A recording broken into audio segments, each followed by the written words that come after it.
Hello students. अभी तक C plus plus programming language के डिसीजन मेकिंग स्टेटमेंट्स में हमने समझा है if statement, if else statement और इफ एल्स इफ लेटर। अब हम यहाँ पर समझने वाले हैं स्विच स्टेटमेंट्स। स्विच स्टेटमेंट्स का जो अरेंजमेंट होता है और सिंटेक्स होता है वो थोड़ा सा हमारा if else if ladder, if और इफ एल्स से अलग होता है। यहाँ पर हम हमारे जो कंडीशंस होते हैं, हम जिस कंडीशंस को यूज करके इफ स्टेटमेंट्स को कर रहे थे, इफ एल्स स्टेटमेंट्स को कर रहे थे, वो कंडीशंस ना होते हुए हम यहाँ पर केसेस मैच करते हैं और जो केस मैच हो जाता है उस केस को हम एग्जीक्यूट करा देते हैं। तो जो हमारा स्विच स्टेटमेंट होता है वो एग्जीक्यूट करता है हमारे एक स्टेटमेंट को उस कंडीशन के लिए जिसमें हमारा केस मैच हो जाता है। तो हमारा जो स्विच स्टेटमेंट होता है उसका सिंटेक्स कुछ इस तरीके से होता है। हम स्विच कीवर्ड का यूज करते हैं, उसके बाद यहां पर होता है हमारा एक्सप्रेशन, या तो एक्सप्रेशन होगा या कोई वैल्यू होगी और कोई वेरिएबल होगा। उसके बाद स्विच स्टेटमेंट के अंदर हमारे पास कुछ केसेस होते हैं। फॉर एग्जांपल इस तरीके से हम लिखते हैं केस, और उसके बाद उस केस का होता है वैल्यू नंबर। तो यहां पर हम लिखेंगे वैल्यू 1 और हम यहाँ पे यूज करते हैं कॉलन का। उसके बाद इस केस की होती है एक पर्टिकुलर बॉडी। तो इस तरीके से वहां पर हम नंबर ऑफ स्टेटमेंट्स जितने भी लिखेंगे वो सब कंसीडर करे जाते हैं केस वैल्यू के अंदर। और यहाँ पर केस के अंदर हम एंड में लिख सकते हैं एक स्टेटमेंट जिसके बारे में हम और डिटेल में लूप्स के टाइम पर भी पढ़ेंगे। बट यहाँ पर ब्रेक स्टेटमेंट यूज करते हैं, जंपिंग स्टेटमेंट होता है, और इस ब्रेक स्टेटमेंट का मतलब होता है कि स्विच वहीं एंड हो गया है इस केस के एग्जीक्यूट होने के बाद और हम स्विच के कंट्रोल के बाहर आ जाते हैं। इसी प्रकार जैसे केस वैल्यू 1 है हमारे पास, इसी प्रकार हमारे पास यहाँ पर केस वैल्यू 2 रहेगी जिसकी खुद की एक बॉडी होगी और एंडिंग में हम लगा सकते हैं ब्रेक स्टेटमेंट। इस तरीके से n नंबर ऑफ आप केसेस लगा सकते हैं जितने आपकी क्वेश्चन की रिक्वायरमेंट है, और एंडिंग में हम यहां पर एक डिफॉल्ट केस लगा सकते हैं और डिफॉल्ट केस की खुद की एक बॉडी होगी और उसमें हमें ब्रेक लगाने की जरूरत नहीं है क्योंकि हम डिफॉल्ट केस सबसे नीचे लिख रहे हैं। लेकिन अगर आप डिफॉल्ट केस सबसे पहले लिखते हैं वो अलाउड है, आप कहीं पर भी डिफॉल्ट केस लिख सकते हैं, तो उस केस में आपको ब्रेक स्टेटमेंट लगाना जरूरी होता है। तो ये हमारा होता है बेसिक सिंटेक्स स्विच स्टेटमेंट का। यहां पर समझने वाली बात ये है कि आप पहली चीज तो डिफॉल्ट केस आप कहीं पर भी लिख सकते हैं, फर्स्ट भी लिख सकते हैं, सेकंड भी लिख सकते हैं। केस वैल्यूज, हमें केस नंबर्स इस तरीके से लिखना जरूरी नहीं है कि हम केस 1 पहले ही लिखेंगे, केस 2 उसके बाद लिखेंगे, केस 3 उसके बाद लिखेंगे, नहीं। आप केस नंबर्स भी कहीं पर भी लिख सकते हैं रैंडमली, क्योंकि यहाँ पर केसेस मैच हो रहे हैं तो वो कहीं भी लिखे उससे कोई फर्क नहीं पड़ेगा। यहाँ पर ब्रेक स्टेटमेंट क्या है? एक ऑप्शनल स्टेटमेंट है। आपको ऐसी कोई नेसेसिटी, ऐसा कोई जरूरत, मतलब मैंडेटरी नहीं है कि आपको ब्रेक स्टेटमेंट लगाना ही पड़ेगा, नहीं तो आपको सिंटैक्टिकल एरर आएगी। आप ब्रेक स्टेटमेंट आपकी जरूरत अनुसार लगा सकते हैं। बट अगर आपने ब्रेक स्टेटमेंट नहीं लगाया होगा उस केस में सबसे पहले तो जो केस हमारे एक्सप्रेशन से मैच होगा वो एग्जीक्यूट होगा। उसके बाद ब्रेक स्टेटमेंट ना लगा होने की वजह से उसके बाद के सभी cases including default case execute हो जाएंगे। तो ये कुछ बातें हमें ध्यान में रखना है स्विच स्टेटमेंट के बारे में। स्विच स्टेटमेंट से रिलेटेड कुछ की पॉइंट्स हैं, उसके कुछ फीचर्स हैं, वो हमने डिटेल्ड में समझे थे सी प्रोग्रामिंग लैंग्वेज के टाइम पर। तो आप उसे रिव्यू कर सकते हैं एक बार उस वीडियो को देखकर, उसी पे इम्प्लीमेंटेड हमने प्रोग्राम भी बनाया था। यहाँ पर हम C++ पे एक प्रोग्राम बना के देखते हैं स्विच स्टेटमेंट के लिए। मान लीजिए यहाँ पर वही प्रोग्राम जो हमने अभी इफ एल्स इफ लेटर से बनाया था उसी प्रोग्राम को हमें बनाना है स्विच स्टेटमेंट के थ्रू। तो जब हमें स्विच स्टेटमेंट के थ्रू बनाना है तो उस केस में हमें अब यहाँ पर क्या देखना पड़ेगा? हमारे केसेस मैच करना है, और केसेस मैच करने के लिए हमें एक्सप्रेशन भी लिखना रहेगा। तो हम यहाँ पर किस तरीके से कर सकते हैं हमारे केसेस मैच? यहाँ पर हम जो वैल्यू है वैल्यू 1, इसमें हम नंबर्स भी ले सकते हैं या फिर हम कैरेक्टर्स भी ले सकते हैं with in single quotes, with in single quotes हम यहाँ पर कैरेक्टर्स भी ले सकते हैं। राइट, सो यहाँ पर अभी उस प्रोग्राम को इम्प्लीमेंट करते हैं जो प्रोग्राम हमने इफ एल्स इफ लेडर्स के थ्रू करा था। यहाँ पर हम केसेस में हम इस तरीके से कर देते हैं कि केस 1 रिप्रेजेंट करेगा हमारे हमारे डी ग्रेड को, या फिर हम केस 1 को कर देते हैं वो रिप्रेजेंट करेगा फेल को। राइट, केस 2 रिप्रेजेंट करेगा हमारे डी ग्रेड को, केस 3 रिप्रेजेंट करेगा हमारे सी ग्रेड को, केस 4 रिप्रेजेंट करेगा हमारे बी ग्रेड को, केस 5 ए ग्रेड को, 6 करेगा ए प्लस को, और डिफॉल्ट केस बनाएंगे वो हमारा आएगा कि आपने नंबर गलत डाला है। फाइन, यहां पर अब हमारा जो पूरा स्ट्रैटेजी होगा वो कुछ इस तरीके से होगा। हम मेन्यू ड्रिवन प्रोग्राम बनाएंगे जिसमें हम बता रहे हैं कि आपको 1 2 3 4 5 6 7 किस चीज के लिए सिलेक्ट करना है। तो हमारा जो आउटपुट आएगा वो कुछ इस प्रकार आएगा। सबसे पहले यहां पर लिखा आएगा आपका एंटर मार्क्स, या फिर हम यहाँ पे लिख सकते हैं एंटर योर डिवीजन। हम यहाँ पर एक रेंज में देख सकते हैं हमारे प्रोग्राम को, तो हम यहाँ पे पहले एंटर करा सकते हैं मार्क्स। तो यूजर यहाँ पर एंटर करेगा अपने मार्क्स, जो भी उसने मार्क्स एंटर करे हो, फॉर एग्जांपल 69 एंटर करे हो, फिर आपके मार्क्स के अकॉर्डिंग यहाँ पर लिखा आ जाएगी उसकी रेंज। तो उसकी रेंज लिखी आएगी जिसमें हम बताएंगे आपके बी ग्रेड के लिए क्या रेंज रहता है, सी ग्रेड के लिए क्या रेंज रहता है, डी ग्रेड के लिए क्या रेंज रहता है, और हमारे फेल के लिए क्या रेंज रहता है। सो यहाँ पर हम जैसे ही एंटर करेंगे तो यहाँ पर हमारा लिखा आ जाएगा एक इस तरीके से, योर ग्रेड इज सी। अब यहां पर जो हम 1 2 3 4 5 6 केसेस बना रहे हैं उसको हम इस तरीके से लिख सकते हैं कि हमने जो रेंज डिसाइड करी थी, इन 1 2 3 4 को हटाते हुए हमारी जो रेंज थी वो लिख लेते हैं हम। हमारी फेल की रेंज थी 0 से 50 के बीच में, डी की रेंज थी 50 से 60 के बीच में, सी की रेंज थी 60 से 70 के बीच में, बी की रेंज थी हमारी 70 से 80 के बीच में, इसकी थी 80 से 90, और 90 से 100 थी हमारी ए प्लस ग्रेड। फाइन, अब हमारे क्या है, स्विच के में हमें यूज करना रहता है एक्सप्रेशन। तो पहले तो हम यूजर से ले लेंगे, एंटर मार्क्स वगैरह ये सब लिख लेंगे, और हम सी आउट सी इन कर लेंगे। उसके बाद हमारा स्विच स्टेटमेंट स्टार्ट होगा। तो स्विच स्टेटमेंट के लिए हम कुछ इस प्रकार से कर सकते हैं, स्विच कीवर्ड यूज करेंगे, और एक्सप्रेशन की जगह पर अब मैं यहां पे लिख रही हूं num डिवाइड 10, num डिवाइड 10। सो अगर यहां पर 69 है, और मैंने आपको, अगर आपने सी वाला हमारा जो लेक्चर था स्विच स्टेटमेंट्स का वो आपने अभी तक देख लिया है, मैंने आपको अभी बोला भी था कि आप एक बार उसको रिव्यू कर लीजिए ताकि आपको स्विच के फीचर्स और उसके रूल्स वगैरह आपको अच्छे से समझ आ जाए। वही रूल्स यहाँ पर भी इंप्लीमेंटेड होते हैं। तो उसमें आपको ये समझ आ गया होगा कि यहाँ पर हमें इंट्रीगल पार्ट ही एक्सप्रेशन के बीच में लिखना रहता है, या फिर उसका रिजल्ट इंट्रीगल पार्ट हो। फाइन, सो यहाँ पर हमारा क्या कंसीडर कर लिया जाएगा, अगर हम 69 को 10 से डिवाइड करते हैं तो आंसर आता है 6.9।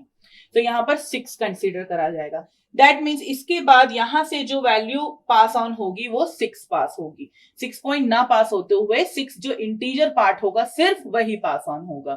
तो यहाँ पर अगर हमने वैल्यू दी होती, फॉर एग्जांपल नंबर दिया होता 72, तो 7.2 हो जाता, तो सिर्फ 7 यहां से पास होता। दैट मीन्स अगर 72 है तो 72 का मतलब हो गया बी ग्रेड। फाइन, यहां पर हम स्विच स्टेटमेंट में आएंगे। स्विच स्टेटमेंट के अंदर हमारा पहला केस होगा, अब हम यहाँ पे डायरेक्ट फर्स्ट केस बनाएंगे। मैंने आपको क्या बताया था कि जरूरी नहीं है फर्स्ट केस का नंबर भी केस 1 हो, ऐसा कोई जरूरी नहीं है। तो हम यहां पर फर्स्ट केस बनाएंगे केस 9। हम यहां पे बना रहे हैं केस 9। आप अलग से भी बना सकते थे, दूसरे नंबर्स भी केस के आप पहले लिख सकते हैं। आपकी प्रोग्रामिंग स्किल्स और आपकी समझदारी पर डिपेंड करता है आपको किस तरीके से इसको बनाना है।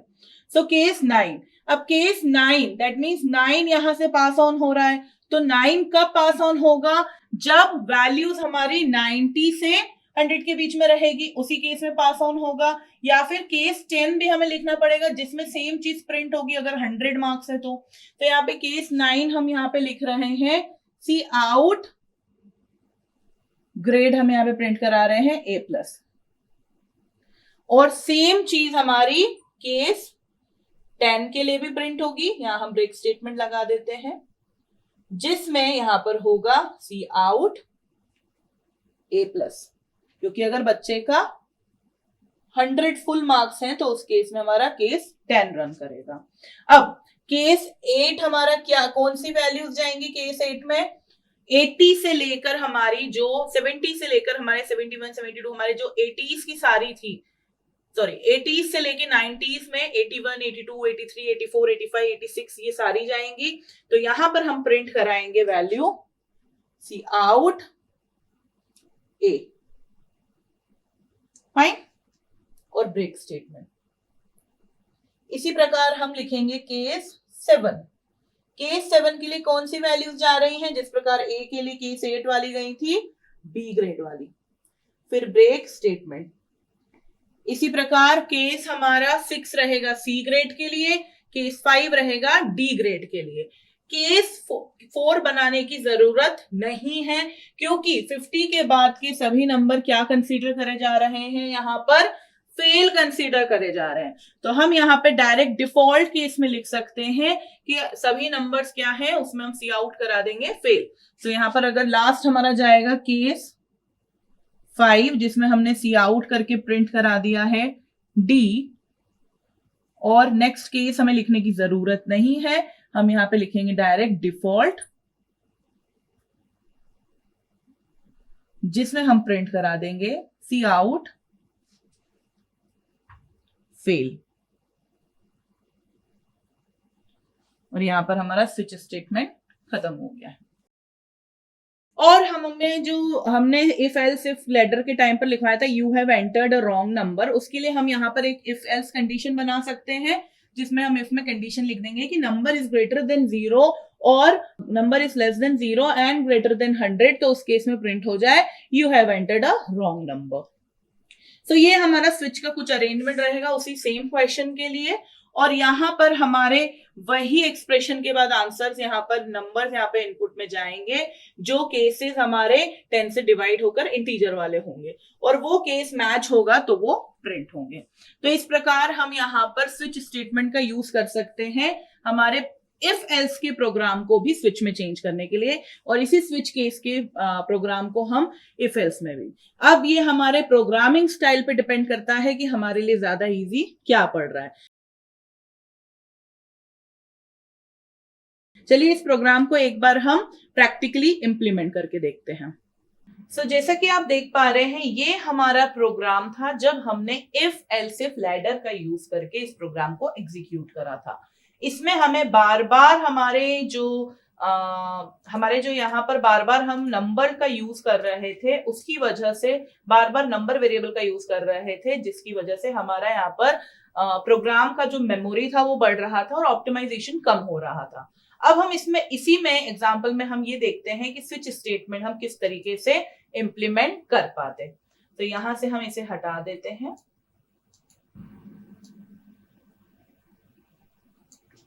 इस कंप्लीट प्रोग्राम को हम हटा देते हैं यहां से और हम स्टार्ट करते हैं हमारा new program to illustrate switch statement.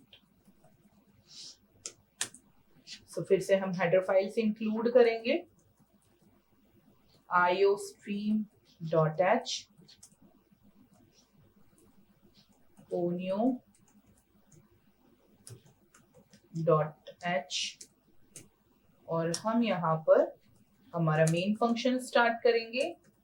उस मेन फंक्शन के अंदर हमें एक नंबर के लिए बनाना है या मार्क्स के लिए बनाना है। मार्क्स के लिए हम यहाँ पर अब मार्क्स ले लेते हैं, नंबर ना लेते हुए, CLRSCR, और वो वैल्यू हम यूजर से लेंगे। सी आउट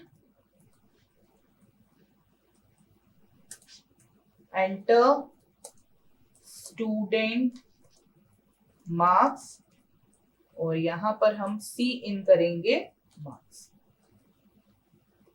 फिर उसके बाद हम यहाँ पर अब एक इफ एल्स यूज कर रहे हैं, और वो इफ हम किसके लिए यूज कर रहे हैं कि अगर हमारे मार्क्स जो हैं वो 0 से कम है या फिर मार्क्स हमारे 100 से ज्यादा है, तो उस केस में यहां पर प्रिंट हो जाना चाहिए cout you have entered a wrong number.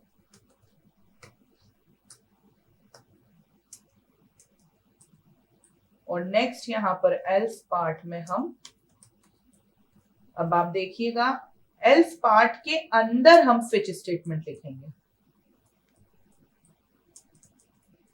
तो एल्स पार्ट के अंदर हमने लिखा है स्विच स्टेटमेंट, जिसमें हम यहां पर एक एक्सप्रेशन लिख रहे हैं मार्क्स डिवाइड 10, और इस स्विच स्टेटमेंट के अंदर हम केसेस लिख रहे हैं। तो पहला केस हम 10 केस लिख लेते हैं, केस 10, जिसमें यहां पर cout your grade is A+। Now case 9,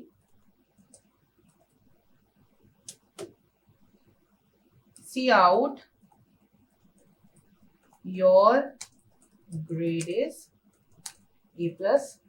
अभी मैंने कहीं भी ब्रेक स्टेटमेंट का यूज नहीं करा है, तो आप देखिएगा ब्रेक स्टेटमेंट का यूज ना करने की वजह से हमारा आउटपुट में क्या चेंजेस आते हैं, और फिर उसके बाद हम ब्रेक स्टेटमेंट लगाने के बाद क्या इंपैक्ट होता है वो दोनों देखेंगे हम।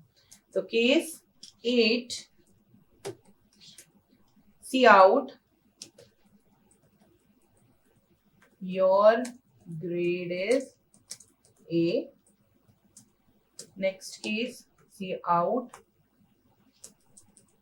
Case 7, cout your grade is B।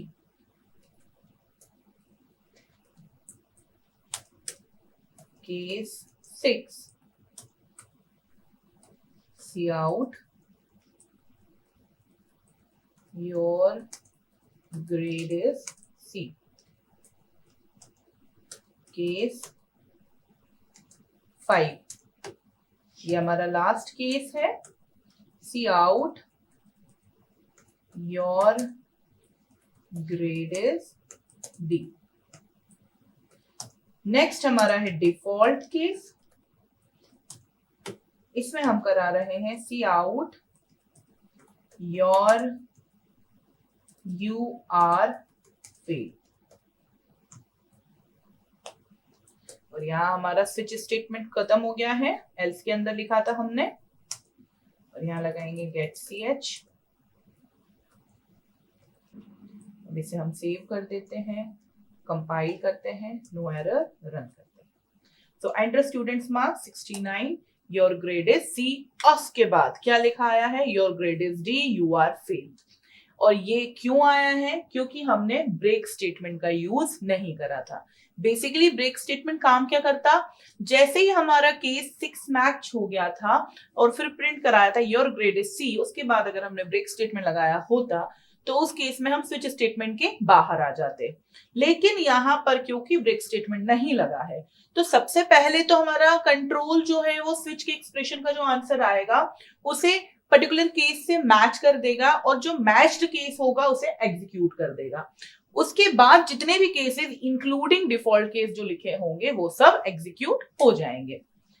अब यहां पर अगर हमने फॉर एग्जांपल A+ ग्रेड का आंसर प्रिंट कराया होता, जो कि है हमारा 93, तो देखिए आप, your grade is A+, your grade is A, your grade is B, your grade is C, your grade is D and you are fail, ये सभी कुछ लिखा आ गया। हम चाहते हैं कि सिर्फ उसी ग्रेड का लिखा आए, तो उसके लिए हमें सिर्फ यहाँ पर एक स्टेटमेंट का यूज करना पड़ेगा सभी केसेस के साथ में, जो कि है हमारा ब्रेक स्टेटमेंट। सो हम अभी यहाँ पर सभी स्टेटमेंट्स के साथ में ब्रेक स्टेटमेंट लिख देते हैं।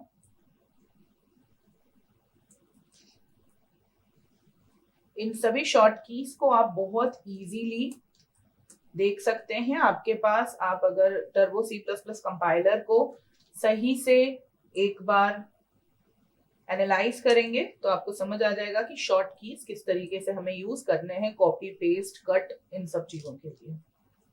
बट फिर भी मेरा सजेशन रहेगा कि अभी आप फिलहाल पूरा कोड खुद हाथ से लिखा करें ताकि आपकी आदत हो जाए उस कोड को लिखने के लिए। सो यहाँ पे हमने इसको सेव करा, कंपाइल करा, रन करा। अब हम यहाँ पर A प्लस ग्रेड का लिखते हैं 94, तो सिर्फ लिखा आया your grade is A plus. इसके अलावा पूरा जितने भी केसेस थे वो डिफॉल्ट केस सब कुछ नहीं यहाँ पर एग्जीक्यूट हुए। यहाँ पर अगर हम चाहें तो डिफॉल्ट केस हम कहीं भी लिख सकते हैं, जैसा कि मैंने आपको बताया था। देखिए आप केसेस के भी जो नंबर्स देख रहे हैं वो मैंने किसी एक सीक्वेंस में नहीं लिखे हैं। हमने यहाँ पर, अगर आप चाहो तो मैं यहाँ पे केसेस का सीक्वेंस चेंज कर देती हूँ। यहाँ पर मैं 5th केस लिख देती हूँ जिसका ग्रेड प्रिंट होना था हमारा डी ग्रेड, और केस 5th की जगह पर मैं 9th केस लिख देती हूँ जिसमें हमारा A प्लस ग्रेड प्रिंट होना था। तो देखिए उसका सीक्वेंस चेंज करने की वजह से कोई भी प्रॉब्लम नहीं होगी। आप यहाँ पर अगर 56 मार्क्स करते हैं तो your grade is D. Case का सीक्वेंस चेंज करने की वजह से हमारे प्रोग्राम में कोई भी चेंज नहीं आया है। डिफॉल्ट केस आप कहीं भी लिख सकते हैं, बट हाँ डिफॉल्ट केस अगर आप पहले लिख रहे हैं, अगर आप यहाँ डिफॉल्ट केस लिखते हैं सबसे आखिर में, तो उस केस में आप ब्रेक स्टेटमेंट नहीं भी लिखेंगे तो भी चलेगा क्योंकि वो लास्ट में सबसे एग्जीक्यूट होगा। तो अगर यहाँ पर आप 23 लिख रहे हैं तो यू आर फेल। इसके अलावा कोई भी केसेस का नहीं लिखा है यहाँ पर सी आउट।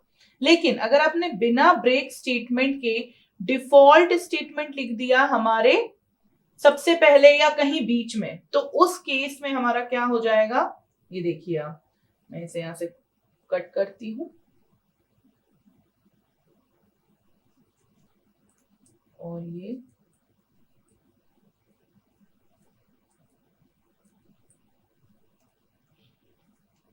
और हम इसे कहीं बीच में कर देते हैं डिफॉल्ट केस को। फॉर एग्जांपल केस 8 के बाद कर देते हैं। तो ये डिफॉल्ट केस यहां पर आ गया है केस 8 के बाद। अब इस केस में क्या होगा हमारा कि हमने अभी ब्रेक स्टेटमेंट का यूज नहीं करा है। मान लीजिए अगर हम ब्रेक स्टेटमेंट का यूज करते हैं डिफॉल्ट केस में तो हमारा अभी एग्जीक्यूशन एज इट इज चलेगा जैसे पहले चल रहा था।